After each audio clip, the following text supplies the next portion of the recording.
Hey guys, this is MrBullsFan. Welcome to the first video of 2021. I hope you enjoy. Hello, updates. I'm MrBullsFan. Today I'm going to give you 50 more things I would like to see in PTFS. Now, a few months ago, I made part 1, something I'll put in the description along with the end screen. But before we get to today's video, I ask you for a favor. According to my analytics, some of you are not even subscribed. That's bad. Check down below and check if you are actually subscribed. Sometimes YouTube stupidly glitches and unsubscribe you, so just check. Please, I beg you. Also hit the bell for notifications, but with that out of the way, let's get to it. To explain how this will work, we will break down how this will work. Yeah, perfect grind. 10 new features, 8 new airport concepts, 12 aircraft, and 20 new airline liveries. Hopefully that is enough for Orange and Samsons to choke on. But let's head to number 1, stronger winds. During December 2020, the dev team rolled out a wind feature where players are challenged up to 18 knots. So thank you very much for adding that feature from my last video.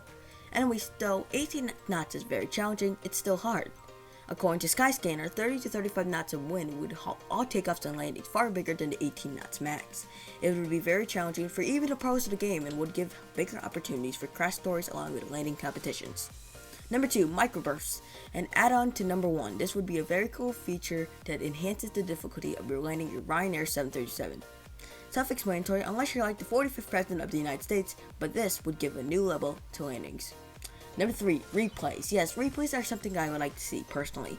Though you can screen record it using OBS or others, a feature where you can replay your landings would be sweet. Like explained, it would have both first person and third person views. More unrealistic and more maybe not even viable. There could be a black box where you can still weigh your best landings. That would be great. Number 4, ATC commands. Like Flightline, ATC uses a panel can call actual commands without the chat, therefore raising realism into the simulator. This would be a great alternative to ATC 24 without not even using Discord VC for ATC. Would be a great for good roleplay in private service and add an extra add-on to the ATC Game Pass. Number 5, better aircraft interiors. No offense to the developer, but these seats are crap. They are horrible. Are these car seats from Graco? But these are horrible. Seriously.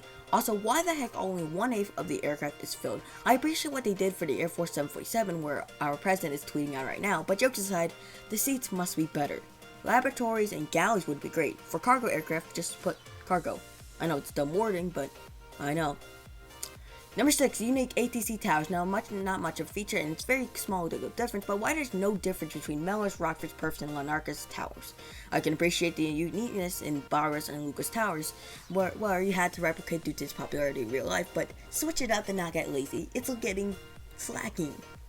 Number 7, work in reverse dress. Now, in the last installment, I wanted flaps, animated gear, and autopilot, which, sure, I would like the idea. Well, it's probably not going to happen due to the plane kit, but if they change the plane kit, they can, especially in pushback, at least Sam is not a wizard of physics. Extra touches. Number 8, more fundraisers. Now, the Victory for Vulcan event hosted by Sam was a great charitable cause and really went towards great things. Though I doubt this will be a monthly thing, maybe an amount of 1 or 2 a year would be great. Maybe I'll do this idea in the future, but maybe doing a fund for staff who are furloughed from their jobs and the virus and stuff, that would be a cool idea. Number 9, better helicopter controls. Now, the main weakness of PTFS is helicopter controls. It's basically a Shell gas station's bathroom. The feel of helis is really, really bad, and I'm not gonna lie, nobody uses them. Nobody skips a plane spawn to go to the heliports. For Jesus Christ's sake, the dust does not help elevate choppers. A revamp of the controls would be better. Yeah, 100%. Number 10, slippery runways. Now, we have snow, so why not? Another element that could enhance the game and could be toggled on and off. With this, I would like a rarity scale for this event to happen. For example, it would be more likely to happen at South Victoria with its harsh conditions or Lukov due to its high altitude and the cold air.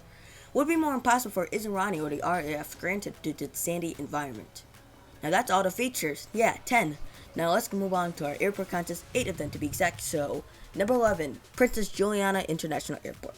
Now look, would it be cool to have aircraft whiz right above you on the beach? Imagine hot ladies playing volleyball with it heading into the engine of Patron's aircraft. Okay, no doubt this would be fine, but you can imagine it. Number 12, it's a secret, the North Pole. Now this would be certainly a great Easter egg for the island of South Matona, but it would be great. I said that Santa's sleigh would be spawned here for free, but however have a cooldown around a week. It would have like a little lower the game pass of the Santa sleigh, but seriously, it would be awesome. Also, this would have all the developers all the freedom they want with the design of Santa's home, with different designs in different movies and stories and all that stuff. Number 13, Boeing Field. Now this would be interesting. It has one runway, so it's easy to make. Some passenger service, however, you realize it's called Boeing Field. So because Boeing hates Airbus and stuff, you can only spawn Boeing aircraft. American made. Number 14, USS Gerald R. Ford. Now, people in the PTC Discord server suggested, but they don't add it. I mean, only one aircraft carrier. Like, there needs to be another one. Since it's well claimed, it should be added. Where though is the question? I would say near Skepos because, well, nobody visited, but oh well. Number 15, another boring general aviation airport. I mean, what can I do? I gotta fill the sheet up. Maybe just spawn aircraft up to this one hour. Yes, it's boring, and why did I add it? I don't know, but... Number 16, USS Nins. Like the Gerald R. Ford suggestion, another one should be added. Like, give the seas lots of variety, and not just plain seas where we'll die. Number 17, oil rig heliports. Now, filling the seas again with this idea. Now, maybe you can say these will be useless, but yeah, it would be a useless area, but the idea goes with improving the helicopter. Last time I suggested heliports on top of building. This time would give the sea something to look at and the helicopters going somewhere. And number 18, Patron International Airport. Well, I mean you can submit any YouTuber in this position, but hey, Patron has a good ring to it. Patron International Airport. Sounds cool. You can insert any YouTuber, to be honest. The idea is to help to make a mega airport hub without lag. Which, that makes no sense at all, but, not just as small as Perth, but some smaller than airports suggested in the PTC Discord server like O'Hare or Beijing Daxing. I was thinking 3 runways, the most in the game. I would also add a general aviation area, a giant cargo area for UPS, Cargo, Korean Air Cargo, and others, a seaplane terminal, and heliports. Okay, thinking about it, it's a lag machine, but oh well. And wait, a Patron statue, I mean, that would be great. Sounds good to me. Phew. That's all the airports. Now, the aircraft, which I'll have a little jolly little time with it. With number 19, Slasher ASH25. Yes, finally, yay, a glider. Good grief. Now, gliders would be a very cool idea to add to the game. It brings a new game to PTFS, and it's unique. Well, any glider can be made at this point, but since my minimal researchers ain't helping, this is what I'll give. Number 20, A320. Thank you very much, Jacko. Why in the hell we just have the A320? In fact, this should include stuff also the A318 and A319 as well. Liveries could include Spirit, EasyJet, and Air France. I know Patron wouldn't put this in the ear tube, but you can blame Jacko for that. Number 21, Sikorsky S-76. More helicopters. Yes, that's the theme of today's video. Now, maybe it can get a whole separate video, but that's later. The S-76 is a well-known helicopter, which could really help. In my opinion, the design is El Fuego, but it just needs to improve the helicopter experience. That's all. Number 22, Lockheed L-1049 Constellation. Now, let's continue the retro theme with this last installment. This relic from the 50s would have an interesting tail, props on a long wing, and an interesting nose for the developers to tackle. A TWA livery would be sick, stated in the last video. And I also wanted to remind you that it could be converted to a cool bar, like at the TWA Hotel in New York. Yeah, I mean, that sounds cool. Number 23, Robinson R-44. Yes, another helicopter, yippee. The world's best general aviation helicopter is coming to PTFS, well, idea-wise. The 4-seater is a small light aircraft that can fly small distances but tough areas. Using my suggestion, you can fly this from Patron International Airport to the oil rig. Again, it's the idea to expand the use of helicopters in the game, something that's a weakness. Main theme. Number 24, Cirrus S-20R-22. Yes, I botched that pronunciation, but general aviation I know. This aircraft would be great for flights to Skepos, Baltic Airfield, and Henstridge. We can also offer this aircraft at the training center due to its same range like the Cessna 172. Yeah, at least I can get bullied at flight school with Pat. Number 25, Beechcraft 1900D. Now this would be interesting. The 1900 can be used for general aviation or passenger service, somewhat like the Twin Otter. It can offer feeder service like Glenark and Henstridge, Perth to Lucca, and even to a stretch, Papos to Barra. Liveries could be the United livery, like the Tulip one. That's going to be third United livery, but at least we're not dragging people off the plane. Number 26, Embraer Phantom. Another private jet. Now this is designed as a beauty. It's small but reliable, but could be used as a complement to the Learjet. At least it comes with champagne. Could be used for long routes like between small airports like Luga to Airways Gary, and for your famous chefs and all. Also, Give Brazil some love, folks. Number 27, Saab 340/2000. Oh look, a cool prop. Saab is a new manufacturer on here as well. These props would be great for regional flights and roleplay. Different prop setup and its interesting tail would make it very unique aircraft to the game. Aircraft liveries include Air France, American Eagle, aka American Airlines, and SAS. Number 28, Grumman G73 Maw. Now, you probably don't know what that is, but it's a very nice multi-use aircraft, also used for amphibious service. This aircraft would be the largest one in the amphibious section, depending on layout, and can operate out of Waterloo and others. Liveries. Let's talk about that later when we get there, but seriously, cool idea. Number 29, Fokker 100. Now, cool engine layout, cool tail, cool regional jet. This Dutch aircraft, though very outdated, would be still functional for as a great regional aircraft like Papos to Miller or Grenadier to South Matona. Liveries include current Qantas, along with the former operators like Air France, American Airlines, KLM under its City Hopper brand, Korean Air, and Swiss Air under a Swiss branding. Well, good enough. Number 30, BAE Jetstream 31. Yes, the last aircraft. Now, small little regional aircraft, good enough to land at Henschritz and St. Barth. Yep, landing at Luca would be no problem. I mean, imagine a formation. Oh no, just me? Yeah. Comment if it would be cool. But liveries include Yeti Airlines, United Airlines, American Airlines, and on retro airlines I said in the last video like Pan Am, TWA, US Airways, Continental, and others. But we'll state that in the next section, which is aircraft liveries. Yes, last time I just shown a picture and let you see why. I mean, the picture says stuff for itself.